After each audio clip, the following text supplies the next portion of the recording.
20 ton वजनी bank vault के दरवाजे को बनाने वाले को इस पर इतना यकीन था कि उन्होंने बैंक वॉल्ट में सिक्योरिटी अलार्म तक नहीं लगाया, क्योंकि इसको अनब्रेकेबल वॉल्ट कहा जाता था। इसका भ्रम तब टूटा जब डकैतों ने एक मास्टर प्लान बनाया और पूरे 27 घंटों तक सिक्योरिटी को चकमा देकर इस वॉल्ट में छुपे रहे और वहां का सारा पैसा चोरी करके चले गए। दोस्तों, ये सुबह का वक्त था और फ्रांस के शहर नीस में सोसाइटी जनरल नाम की बैंक में स्टाफ मेंबर्स पहुंचना शुरू हो चुके थे। ये बैंक दुनिया का सबसे सिक्योर्ड और सबसे मजबूत वॉल्ट रखने वाला बैंक माना जाता था। हुआ कुछ यूं था कि एक रूटीन के मुताबिक बैंक स्टाफ वॉल्ट को खोलने गए। ये एक बहुत ही हैवी दरवाजा था जिसमें कॉम्प्लिकेटेड लॉक लगा हुआ था। उन्होंने लॉक कॉम्बिनेशन लगाया लेकिन दरवाजा नहीं खुला। अब यहाँ ये जानना जरूरी है कि ये दरवाजा पहले भी कई बार मसला कर चुका था, क्योंकि इसका वजन करीब 20 टन था। इसी वजह से अक्सर ये फंस जाया करता था। बैंक स्टाफ को लगा कि हमेशा की तरह आज भी ये फंस गया है, तो उन्होंने वॉल्ट बनाने वाली कंपनी से कांटेक्ट किया। आधे ही घंटे के बाद कंपनी के एक्सपर्ट्स बैंक में आ गए और दरवाजे को खोलने की कोशिश करने लगे। लेकिन हैरत की बात यह थी कि इस बार कंपनी के एक्सपर्ट से भी दरवाजा नहीं खुल रहा था। बात अब सीरियस होती जा रही थी, क्योंकि कस्टमर्स की लाइन लगी थी और ये अब बैंक की इज्जत का सवाल था। आखिरकार 3 घंटों के बाद उन्होंने फैसला किया कि वॉल्ट की दीवार में ड्रिल कर सुराख करके देखा जाए कि आखिर दरवाजे में ऐसी क्या चीज फंसी है। वॉल्ट के दरवाजे पर किसी फोर्स्ड एंट्री के निशान भी नहीं थे और इसकी चारों दीवारों पर भी किसी किस्म के निशान नहीं पाए गए।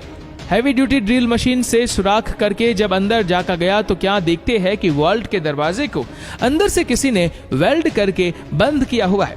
ये मंजर देखकर इस पर यकीन लाना काफी मुश्किल था, क्योंकि वॉल्ट में जाने का सिर्फ एक ही रास्ता था। फिर उन्होंने मशीनरी मंगाई और वॉल्ट की दीवार को तोड़कर अंदर जाने का फैसला किया। ये काम काफी टाइम कंज्यूमिंग था, क्योंकि ये दीवारें नॉर्मल दीवारों से काफी मोटी थी और इनके बीच में लोहा भी लगा हुआ था। खैर, कई घंटों की मेहनत के बाद इतना सुराग हो गया कि एक इंसान इसमें से अंदर जा सके, और जब अंदर देखा गया तो ये मंजर नाकाबिले यकीन था। बैंक वॉल्ट लुट चुका था।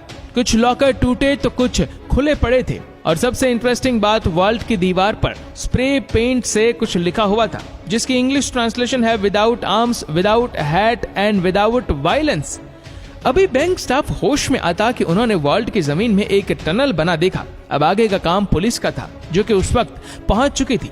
डकैत वॉल्ट में मौजूद पैसे और गोल्ड ब्लॉक समेत 4000 में से 400 सेफ बॉक्स तोड़कर उसके अंदर से कीमती चीजें लेकर फरार हो चुके थे। जो टनल उन्होंने खोदा था वो शहर के सबसे बड़े अंडरग्राउंड सीवरेज लाइन में निकल रहा था। वहां पुलिस को काफी सबूत मिले, जिसमें टूल्स और 27 गैस सिलेंडर भी थे, जिसकी मदद से डकैतों ने वेल्डिंग टॉर्च चलाई थी। न सिर्फ इतना, बल्कि सीवरेज लाइन में ताजा हवा के लिए वेंटिलेशन इक्विपमेंट और करीब 1 किलोमीटर लंबी इलेक्ट्रिकल केबल भी पाई गई। ये लूट $20 मिलियन से भी ज्यादा की थी, जिसकी कीमत आज 900 करोड़ रुपयों के बराबर बनती है। खैर, ये बात अब पूरी दुनिया में फैल चुकी थी। बैंक की रेपुटेशन को तो अच्छा खासा नुकसान हुआ ही था, लेकिन ये फ्रेंच पुलिस के लिए भी बहुत अफसोस का मुकाम था। अगले कई महीनों तक पुलिस ने एडी चोटी के जोर लगाए, आसपास के लोगों को पकड़ा, बैंक स्टाफ को इंटरोगेट किया, लेकिन कहीं से भी डकैतों का कोई सुराग ना मिल सका। फिर 3 महीनों के बाद अक्टूबर 1976 में पुलिस को एक बहुत बड़ी लीड मिली। डकैतों के ग्रुप का एक मेंबर अपनी गर्लफ्रेंड के टिप पर पकड़ा जा चुका था और उसने पूरी गैंग का नाम ले लिया। पुलिस के लिए हैरानी की बात यह थी कि यह गैंग छोटी मोटी चिंदी चोरियों के लिए फेमस हुआ करता था। इन प्लान का मास्टरमाइंड असल में कोई और ही था। इंट्रोगेशन के दौरान गैंग मेंबर्स ने पुलिस को एक शख्स का नाम दिया, जो कि उनके मुताबिक चोरी का मास्टरमाइंड था। ये अल्बर्ट स्पाइजियारी नामी शख्स असल में एक फोटोग्राफर था। जब पुलिस ने इसको अरेस्ट किया तो ये कहीं से भी क्रिमिनल नहीं लग रहा था। सिंपल ड्रेसिंग, सिंपल लाइफस्टाइल और शहर के आउटस्कर्ट में एक नॉर्मल से घर में रहता था। इसके आस पड़ोस से पता किया गया तो सब ने यही कहा कि अल्बर्ट सीधा साधा फोटोग्राफर है जो हमेशा अपने काम से काम रखता है। लेकिन अल्बर्ट ने फौरन पुलिस के सामने कह दिया कि बैंक का हाइस्ट का मास्टरमाइंड वही है। पुलिस के लिए यह केस अब तकरीबन क्लोज हो चुका था, लेकिन ये तो सिर्फ एक शुरुआत थी। अल्बर्ट के मुताबिक उसने पहले इसी बैंक में लॉकर लिया था और बहाने से वो वॉल्ट में जाकर सारी चीजों की फोटोज कैप्चर करता था। उसने पहले अपने ही लॉकर में एक अलार्म क्लॉक रखा, जिसका अलार्म रात के वक्त का सेट किया। जब अलार्म बजने से भी कोई अलर्ट नहीं हुआ और ना ही कोई सिक्योरिटी अलार्म बजा, तो उसको कंफर्म हो गया कि वॉल्ट में कोई सिक्योरिटी सिस्टम नहीं है। फिर वह इंजीनियर के बेस में सिटी गवर्नमेंट के ऑफिस गया और शहर का नक्शा निकलवाया। इस मैप पे सीवरेज लाइन कहाँ और बैंक से कितना दूर है इसका अंदाजा लगाया। फिर उसने कैलकुलेशन की तो करीबी लाइन से 26 फीट का टनल खोदने पर वो सीधा बैंक वॉल्ट में निकल सकता है। इस काम के लिए बहुत मेहनत की जरूरत थी, लिहाजा अल्बर्ट ने शहर के एक गैंगस्टर से कांटेक्ट किया और उसको सारा प्लान बताया। उस गैंगस्टर ने अपने आदमियों को इस काम पर लगा दिया। टनल को खोदने में करीब 2 महीने लग गए, क्योंकि ये काम बगैर मशीनरी के किया जा रहा था और इस काम का सिर्फ रात के वक्त करना बहुत जरूरी था, जब बैंक में कोई भी नहीं होता। इस दौरान अल्बर्ट अपनी पूरी कोशिश कर रहा था कि सीवरेज लाइन के ऊपर रोड पर भी किसी को आवाज ना आए। फिर 18 जुलाई सैटरडे और संडे वाली रात को वो वॉल्ट में फाइनली दाखिल हो गए।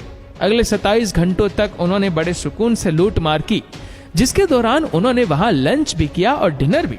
पुलिस ने अल्बर्ट को कोर्ट में पेश किया, जहां उसने जज के सामने भी अपना जुर्म कबूल कर लिया। उसके इंट्रोगेशन के दौरान अपने प्लान का एविडेंस और लूटी गई रकम की डिटेल्स एक पेपर पे कोडवर्ड में लिखी थी। उसका कहना था कि ये एविडेंस वो सिर्फ जज को ही देगा और सिर्फ जज ही इस कोडवर्ड को पढ़ सकेगा। इस काम के लिए जज ने अल्बर्ट को अपने कमरे में बुलवा लिया। अल्बर्ट ने वो पेपर जज के हाथों में दिया, जिस पर सिटी का मैप बना हुआ था। अभी जज उस मैप को समझने में लगे ही थे कि अल्बर्ट ने फौरन कमरे की खिड़की से छलांग लगा दी।